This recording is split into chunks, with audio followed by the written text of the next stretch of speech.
तो hello everyone, बहुत बहुत स्वागत है दोस्तों एक बार फिर से आप सभी को योर स्टडी क्लासेज में। तो दोस्तों आज की इस वीडियो में हम बात करने वाले हैं एक धमाकेदार सवाल के बारे में। तो इस सवाल को आप देख सकते हैं, ये सवाल एकदम गारंटेड क्वेश्चन है। ये सवाल बोर्ड एग्जाम में एकदम चैलेंज करके आता है और ये सवाल बोर्ड एग्जाम में हर एक साल आता है। इसलिए इस सवाल को आप एकदम मिस्टेक मत कीजिए, क्योंकि ये बोर्ड एग्जाम में आपको 5 नंबर का सवाल आता है। 5 नंबर की बात है, इसलिए फटाफट लाइक कर दीजिए। अगर इस चैनल पर पहली बार आएंगे तो प्लीज चैनल को भी सब्सक्राइब कर लीजिए, साथ ही बेल आइकन के घंटी को भी हिट कर लीजिए। हाल आपका क्या है कि सिद्ध कीजिए कि अंडर रूट में 3 एक अप्रिमेय संख्या है।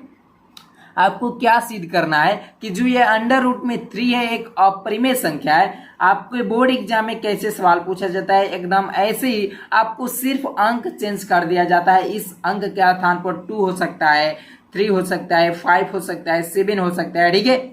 इस प्रकार आपको केवल अंक को चेंज कर देगा और आपका सवाल यही रहेगा। और हल करने का मेथड सिर्फ तो सिर्फ जो मेथड इस वीडियो में बताऊंगा वही मेथड, आपको कोई भी अंक आ जाए यही मेथड लगाकर उसको प्रूफ कर देना है, ठीक है। तो इस वीडियो में एकदम शुरू से लेकर अंत तक बने रहिए। तो चलिए इस वीडियो को फटाफट स्टार्ट करते हैं। सबसे पहले इसको आपको हल लिख लेना है, ठीक है। हल लिख लेना है और आपको अप्रिमेय है ना, इसमें कह रहा है कि अंडर रूट 3 क्या है, एक अप्रिमेय संख्या है। अप्रिमेय का एकदम विपरीत लगा दो। अप्रिमेय का विपरीत क्या होता है भाई, तो परिमेय होता है। क्या होता है, परिमेय होता है। तो हमको क्या मान लेना है, इसमें कह रहा है कि अंडर रूट 3 एक अप्रिमेय संख्या है, तो हमको मानकर चलना है कि अंडर रूट 3 क्या है, एक परिमेय संख्या है। तो यहाँ पर लिखते हैं कि माना, क्या लिखेंगे, माना अंडर रूट 3 क्या है, एक परिमेय संख्या है, एक परिमेय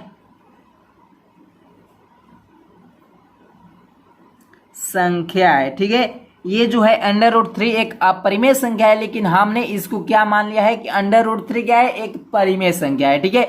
सबसे पहले से आपको इतना लिख लेना है, ठीक है। यहाँ पर अपरिमेय कह रहा है ना, तो आपको परिमेय कर देना है। यानी माना अंडर रूट 3 क्या है, एक परिमेय संख्या है। आपको मान लेना है कि अंडर रूट 3 क्या है, एक परिमेय संख्या है। इतना कर लेंगे तो परिमेय संख्या किसे कहते हैं, ऐसी संख्या जो मतलब p बटा q के रूप में क्या हो, व्यक्त हो, ठीक है। यानी हम इसको p बटा q के रूप में व्यक्त कर सकते हैं। p बटा q ये परिमेय संख्या हो गया, ठीक है। p बटा q क्या हो गया, परिमेय संख्या हो गया। और अंडर रूट 3 को क्या मैंने माना हूं, परिमेय संख्या माना हूं। तो p बटा q जो होगा अंडर रूट 3 के क्या हो जाएगा, बराबर हो जाएगा, ठीक है। यानी अंडर रूट 3 जो होगा p बटा q के बराबर हो जाएगा। यानी मैंने अंडर रूट 3 को क्या मान लिया है, परिमेय संख्या मान लिया है, ठीक है। और p और q क्या है, तो यहाँ पर मैंने लिख देता हूं कि जहां p व q क्या है, सह अभाज्य संख्या है। क्या है, सह अभाज्य संख्या है, ठीक है। p और q क्या है, सहअभाज्य संख्या है, जहाँ q का मान 0 के बराबर नहीं होना चाहिए भाई।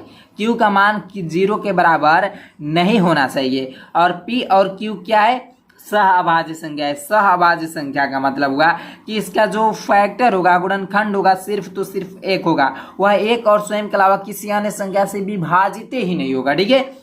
और सहअभाज्य संख्या को जब उसका मसा निकालेंगे तो 1 आना चाहिए। जब किसी भी संख्या का मसा 1 आ जाए तो वह संख्या क्या होती है, अपने आप में वो जोड़ा जो होगा सहअभाज्य संख्या हो जाएगा, ठीक है। तो आपको इतना कर लेना है। सबसे पहले आपको मानना है कि माना अंडर रूट 3 क्या है, एक परिमेय संख्या आपको मान लेना है, ठीक है। और परिमेय संख्या किसे, जहाँ p बटा q के रूप में व्यक्त हो सके, तो मैंने p बटा q के रूप में व्यक्त कर लिया है। और सिर्फ इसी बात को यहाँ पर लिख दिया हूँ कि अंडर रूट 3 एक परिमेय है, तो p बटा q equal to under root 3, ठीक है। इतना कर लेना है।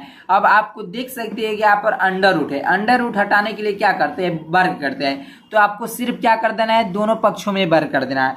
यहाँ पर लिखेंगे कि दोनों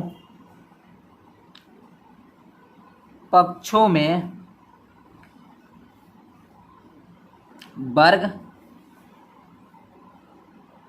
करने पर, ठीक है। दोनों पक्षों में क्या करने पर, वर्ग करने पर। जब दोनों पक्षों में वर्ग करेंगे तो क्या होगा, p बटा q का वर्ग हो जाएगा और अंडर रूट 3 का वर्ग हो जाएगा, ठीक है। इतना हो जाएगा। इतना तो समझ में आ गया। अब आपको क्या करना है, ये क्या हो जाएगा, p स्क्वायर हो जाएगा और बट्टा में ये क्या हो जाएगा, क्यू स्क्वायर हो जाएगा। और ये √3 का जब वर्ग करेंगे तो अंडर रूट का जब वर्ग होता है तो अंडर रूट हट जाता है, यानी क्या हो जाएगा 3 हो जाएगा। ठीक है, अब यहाँ से आप देख सकते हैं 3 को क्या कर दे चेंज कर दीजिए, 3 जो है यहाँ पर ला दीजिए और क्यू स्क्वायर यहाँ पर ला दीजिए। ठीक है, सिर्फ आपको यही करना है। तो क्या हो जाएगा पी स्क्वायर और बट्टा में 3 = में क्यू स्क्वायर हो जाएगा। ठीक है, सिर्फ इसके स्थानों को मैंने चेंज कर दिया हूँ। ठीक है, चेंज कर दिया हूँ, 3 को क्यू स्क्वायर के स्थान पर कर दिया हूँ और क्यू स्क्वायर को 3 के स्थान पर कर दिया हूँ।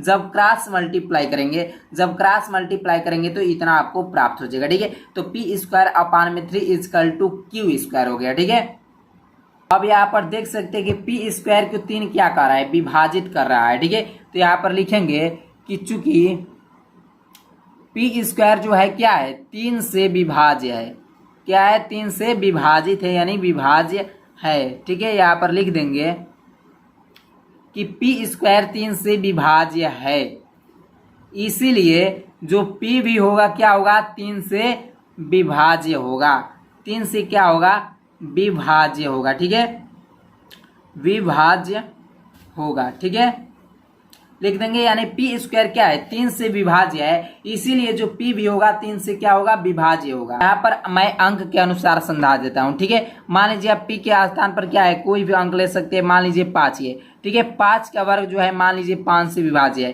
5 का वर्ग 5 से विभाज्य है। कहने का मतलब है कि 5 का वर्ग 25 हो जाएगा और ये 5 हो जाएगा, 25 यानी किन से कट जाएगा 5 बार में कट जाएगा, यानी 5 से क्या है विभाज्य है।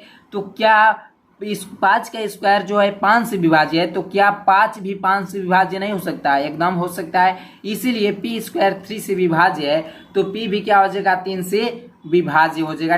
ठीक उसी बात को यहाँ पर लिख दिया हूँ। अब आपको यहाँ पर देख सकते हैं कि क्यू स्क्वायर = क्या प्राप्त हुआ है पी स्क्वायर अपान 3, इसको समीकरण नंबर 1 मान लेना है। ठीक है, समीकरण नंबर 1 मान लेना है। अब यहाँ पर क्या लिखना है आपको, यहाँ पर मानना है कुछ, मानेंगे कि माना P = में यहाँ पर C, और देख सकते हैं इसमें क्या मैंने यहाँ पर 3 आया है ना, बट्टा में क्या है 3 है, यानी सवाल में देख सकते हैं कि √3 को मैंने सिद्ध कर रहा हूँ, √3 को मतलब 3 को, तो यहाँ पर क्या लिख देंगे 3 इसके आगे लिख देंगे, यानी P = 3C मान लेंगे कि P = क्या है 3C है। अब आपको P का जो मान है समीकरण 1 में रख दीजिए। P का मान समीकरण 1 में रखने पर तो यहाँ पर लिखेंगे कि P का मान क्या लिखेंगे कि P का मान समीकरण 1 में रखने पर। ठीक है, अब समीकरण 1 में रख दीजिए। अब P = है 3C, तो यहाँ पर पी स्क्वायर = क्या हो जाएगा 9C² हो जाएगा, 9C² हो जाएगा, इतना हो जाएगा।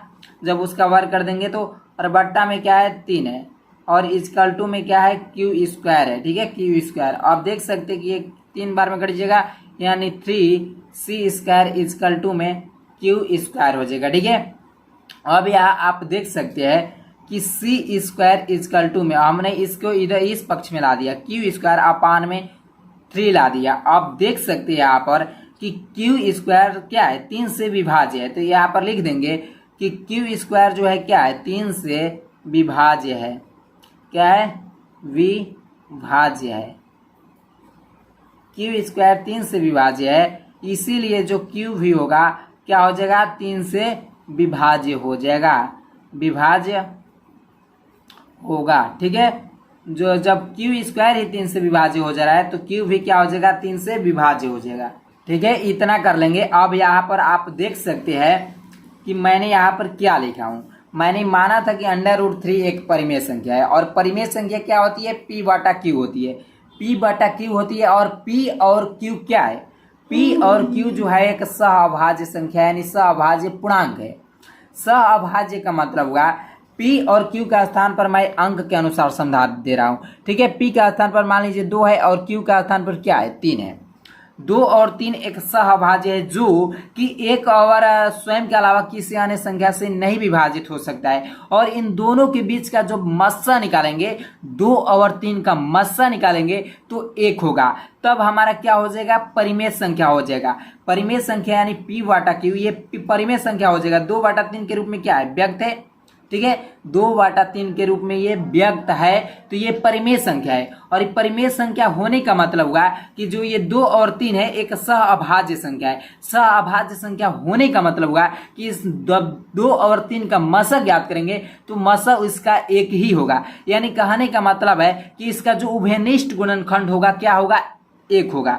उभयनिष्ठ गुणनखंड क्या होगा, यहाँ पर 2 का फैक्टर करेंगे तो 2 गुणे 1 हो जाएगा और 3 का फैक्टर करेंगे तो 1 हो जाएगा। मसा का मतलब होगा कि जो दोनों में कॉमन क्या है, दोनों में उभयनिष्ठ क्या है, तो इसमें भी एक उभयनिष्ठ और इसमें भी एक क्या है, उभयनिष्ठ है। तो इन दोनों में क्या उभयनिष्ठ है, 1 है। तो परिमेय संख्या का मतलब होगा कि सहअभाज्य संख्या यानी इन दोनों में एक क्या होना चाहिए, उभयनिष्ठ होना चाहिए, ठीक है। और यहाँ पर मैंने सिद्ध किया एकदम इसके विपरीत सिद्ध हो गया है, एकदम विपरीत सिद्ध हो गया है। इस समीकरण नंबर 1 में आप देख सकते हैं कि जो P है वो 3 से विभाज्य है। P क्या है, 3 से विभाज्य है। और यहाँ पर देख सकते हैं Q भी 3 से विभाज्य है, यानी P और Q 3 से विभाज्य हो जा रहा है। जबकि P और Q एक समान संख्या से नहीं विभाजित होना चाहिए था, ठीक है। इसके उभयनिष्ठ गुणनखंड 1 होना चाहिए था, लेकिन P और Q का जब उभयनिष्ठ गुणनखंड लेंगे, कहाँ पर है P, यहाँ पर है P। यहाँ पर जब P और Q का उभयनिष्ठ गुणनखंड लेंगे, P और Q का जब मसा निकालेंगे तो मसा 3 प्राप्त हो जाएगा, मसा 1 प्राप्त होना चाहिए था। परिमेय संख्या कहता है कि वो सहअभाज्य पूर्णांक होना चाहिए, जबकि उनका मसा क्या होना चाहिए, 1 होना चाहिए। लेकिन इसमें जो मसा हुआ 3 प्राप्त हो गया, जो कि ये इस बात को उल्लंघन कर दिया गया है। क्या कर दिया गया है, इसमें परिमेय संख्या कहता है कि मैं सहअभाज्य संख्या हूं, हमारा जो उभयनिष्ठ गुणनखंड प्राप्त होगा 1 प्राप्त होगा, तभी मैं परिमेय संख्या कहलाऊंगा। यदि 1 के अलावा कोई दूसरा संख्या उभयनिष्ठ हो गया तो मैं परिमेय संख्या नहीं कहलाऊंगा। लेकिन यहाँ पर एक के अलावा क्या है, 3 उभयनिष्ठ हो चुका है। क्या हो चुका है, 3 उभयनिष्ठ हो चुका है दोनों में, तो इसलिए जो ये है मैंने सिद्ध किया ये परिमेय संख्या नहीं हो पाया, ठीक है। तो मैंने सिद्ध किया परिमेय, लेकिन ये परिमेय नहीं हुआ। जब कोई संख्या परिमेय नहीं हुआ तो वो क्या हो सकती है, अपरिमेय हो सकती है। क्या हो सकती है, अपरिमेय हो सकती है, ठीक है। तो यहाँ पर लिखेंगे, अब यहाँ पर क्या लिखेंगे तब कि अतः मेरा मानना गलत है। क्या है, गलत है, कि मेरा मानना गलत है कि √3 एक परिमेय संख्या है। क्या है, परिमेय संख्या है। मैंने माना था कि √3 एक परिमेय संख्या है, लेकिन ये परिमेय संख्या नहीं है। मेरा मानना क्या हो गया, गलत हो गया। जब कोई संख्या परिमेय नहीं होगी तो वो क्या हो सकती है, अपरिमेय हो सकती है। इसीलिए √3 एक क्या हो जाएगा, अपरिमेय संख्या हो जाएगी। इसलिए √3 एक अपरिमेय संख्या है। क्या है, अपरिमेय संख्या है। मैंने इस बात को प्रूफ कर दिया, यहाँ पर लिख देना है प्रूफ, ठीक है। तो √3 क्या है, एक अपरिमेय संख्या। इसी बात को आपको सिद्ध करना था, ठीक है। मैंने सिद्ध किया कि √3 एक परिमेय संख्या है, लेकिन वो परिमेय संख्या नहीं हुआ। जब कोई संख्या परिमेय नहीं होगा तो क्या हो सकता है, तो अपरिमेय हो सकता है। इसलिए √3 क्या हो गया, एक अपरिमेय संख्या हो गया। तो दोस्तों अगर ये वीडियो अच्छी लगी तो वीडियो को लाइक कर दीजिए। अगर चैनल पर पहली बार आएंगे तो प्लीज चैनल को भी सब्सक्राइब करके साथ ही बेल आइकन की घंटी को भी हिट कर लेना है।